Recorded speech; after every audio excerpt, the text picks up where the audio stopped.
Lukey was a merchant seaman. Merchant seaman, and he knows a bit about flags.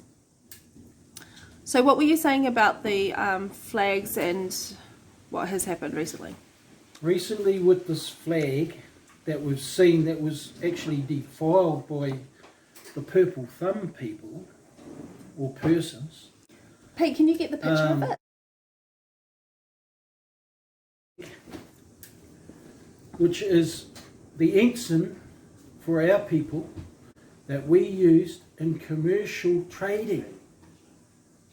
And that was flown off the back of all our ships.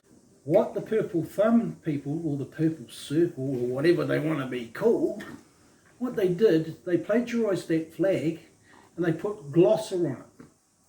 Glossa is all capitals, which is actually dog Latin. So what they effectively done, they put a sign on that flag which changed it from a diplomatic flag and a diplomatic immunities flag to what they call a house flag on a merchant ship. Well, a house flag is actually the ship's company's flag. It has no sovereignty or immunity with it. All it is sign. So that's not our flag. Effectively, that's not our flag. Okay, so this is okay. So how do I do it? How about you don't touch?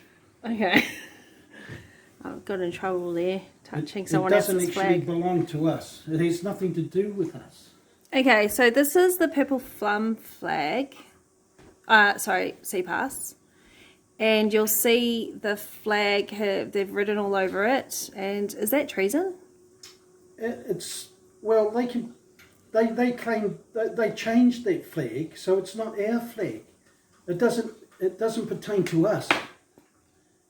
They've changed it. They've taken a sovereign flag and they turned it into their own company flag. Okay, and then you'll see. But it's if you look at it, once that glossa, or all capitals, or what they call dog Latin, once they put that on, it has nothing to do with us. Okay, and you'll see that they put a flag on the right-hand side of the American flag, and if you Google flag etiquette, it shows you how you should never, ever, ever, you're not allowed to ever put a flag on the right-hand side of an American flag.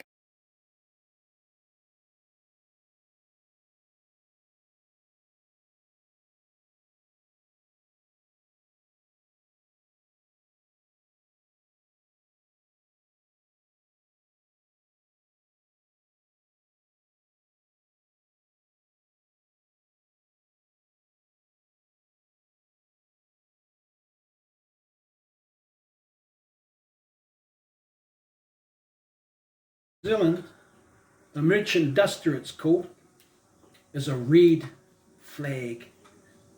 That's the New Zealand one, but we're not New Zealand. We're Moana Nui a Kiwa. Te Moana Nui a Kiwa, that's right. And we're on Te Ika Maui, Te Waka Maui, e Wharikauri. Which is the kingdom of the Pacific. That's right. And also tell us about your flag out here and how you made it. Oh, well, you'd have to go outside. But no, it'll be too windy. But you can just explain it next to me. Well, I just made that out of some PV 40mm pipe. Yeah. And it didn't cost much. And then what I did was I got a plug that fitted on the inner circle, at the inner circumference of it. Yeah. Plugged it up, and then I just about 10 inches from the base of it, and I just filled it up with clear resin. Then I drilled holes through it so it wouldn't collapse, and mounted the cleat that way, and the same with the head block. And then you can raise and lower it like a real flag, because it is a real flag. That's right. And it's the national flag of New Zealand, or well, New Tarini. That's right. That's the real flag of the whenua that we're standing on here, and always has been. Yeah. By right.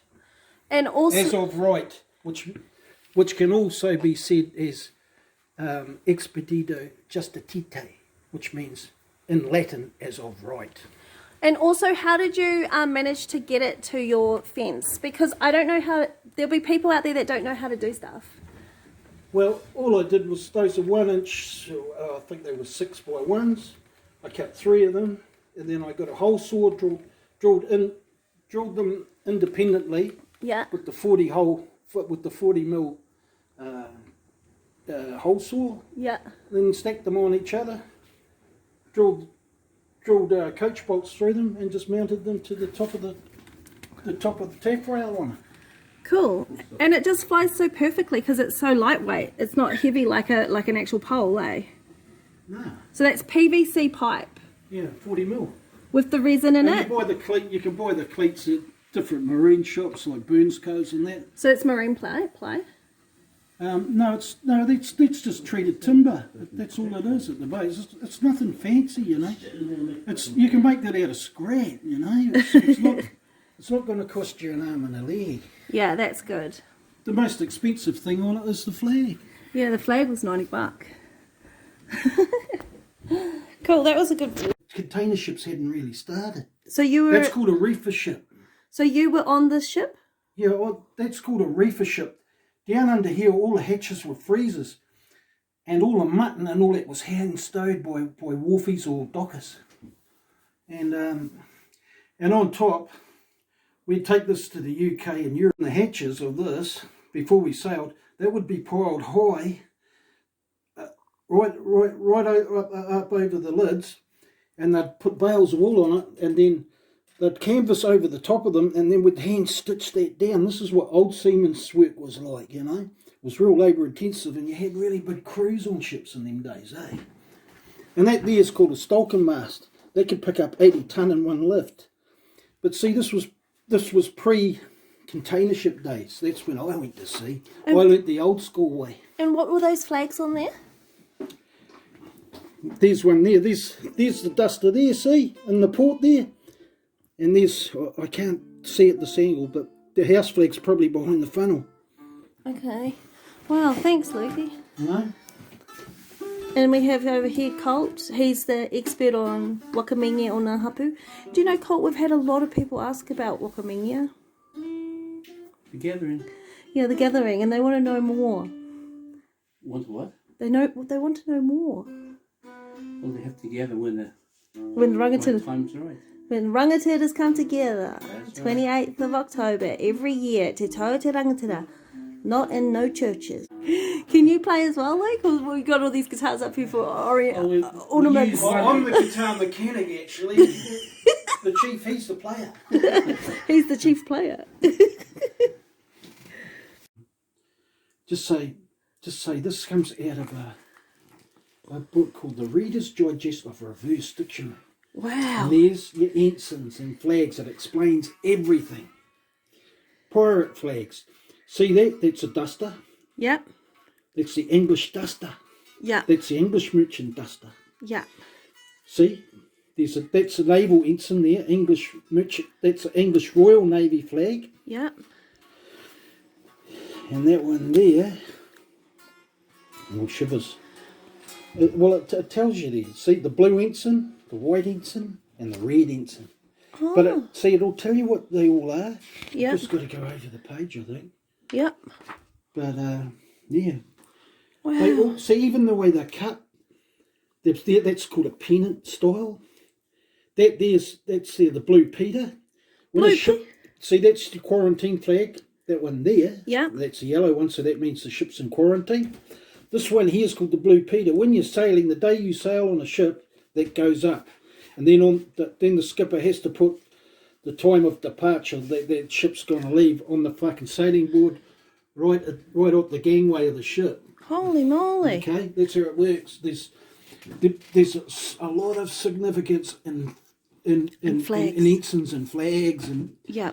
You got to know what you're doing, Yeah, eh? You yes, can't have clowns out there doing. Well, that's how nations recognised each other, and even they were used in war, they were used in peace. They've always been part of mankind. Yeah. They're very important things because they're actually what they are is They're coats of arms of Yeah. countries. And you can't desecrate them Of and draw. nations. Yeah. No, you can't. Imagine if I got a pen and started drawing all over one of these and then sold it to people as sea passes. Well, look at that. What is that? That's the United Nations flag. Well, look. It shows the whole earth as a flat plane. Yeah. There's Europe there, and right in the centre of that circle is the North Pole. So the South Pole goes right around the outside. Wow. Thanks, Lukey. Yeah. Yeah. Nothing's what it appears to be. But Everything's with this world's just full of fables and bullshit. Yeah. I first started at sea at 16 years old in 1975, and my first job was when was on my first ship. I was up on the forward end of the ship, up on the forecastle, giving the rest of the crew a hand to let go. They showed me the ropes. Yeah. And one of the next jobs a deck boy does when he comes into port or out of port is take down the flags or put them up. So when you're leaving port, you take down that trading flag, or the merchant duster it's called. And the second job is you go up on the Monkey Island and you take what they call the house flag down, which is your shipping company's name, or the name of the company that shipping company's under, like could have been Union Steamship Company, or it could have been New Zealand Shipping Corporation, or whatever it was, whatever company you were working for. And that's basically what house flag is. So that explains what they did to that flag. They basically plagiarised. They took it from what it was originally and turned it into something else. We have nothing to do with that. That's not Moana Nui a Kiwa. Yeah. It has nothing to do with us. So I'd just like it for everyone out there to be aware of what these stupid, uneducated, no research people have done here. You know, Yeah, because that is the truth.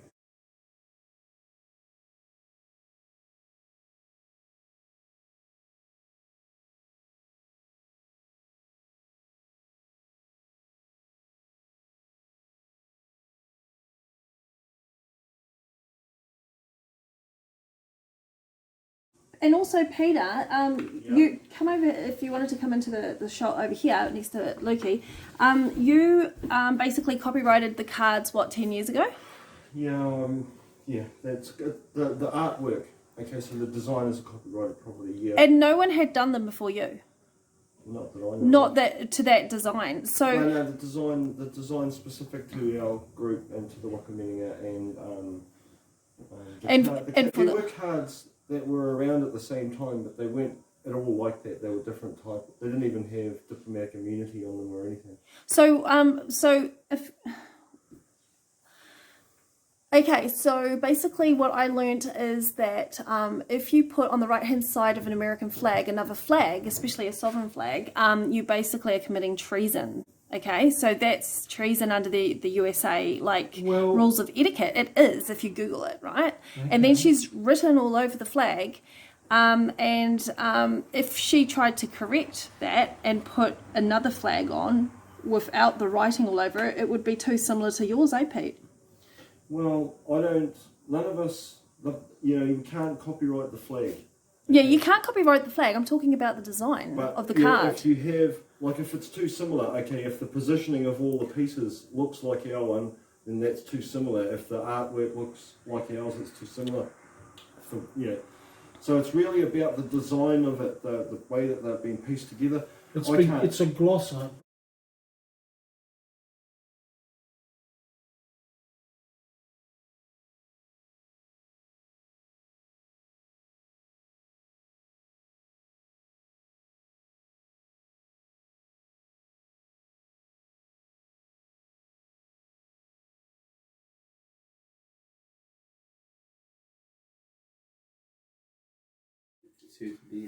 Yeah.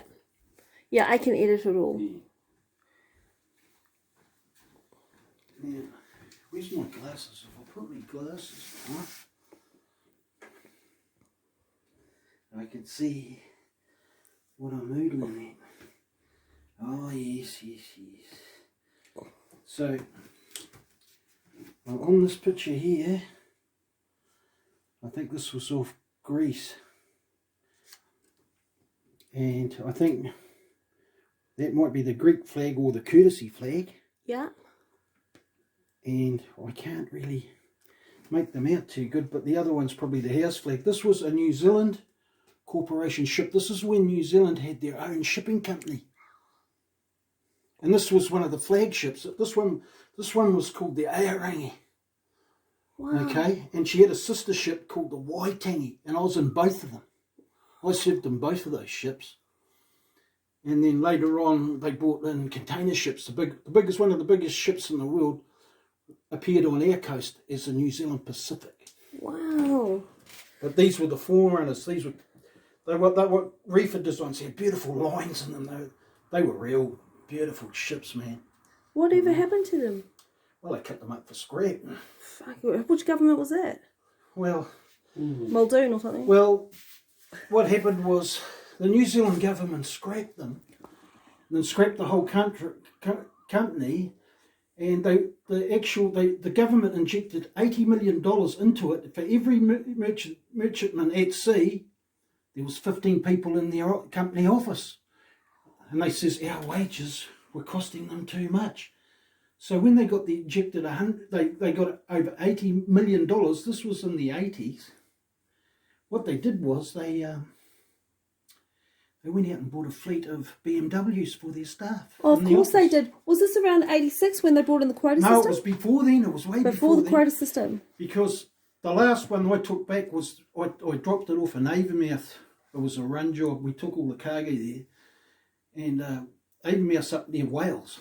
And so we left the ship there. And I went down and stopped with an old shipmate down in London, you know. I didn't come home for 6 months. I was having a good time.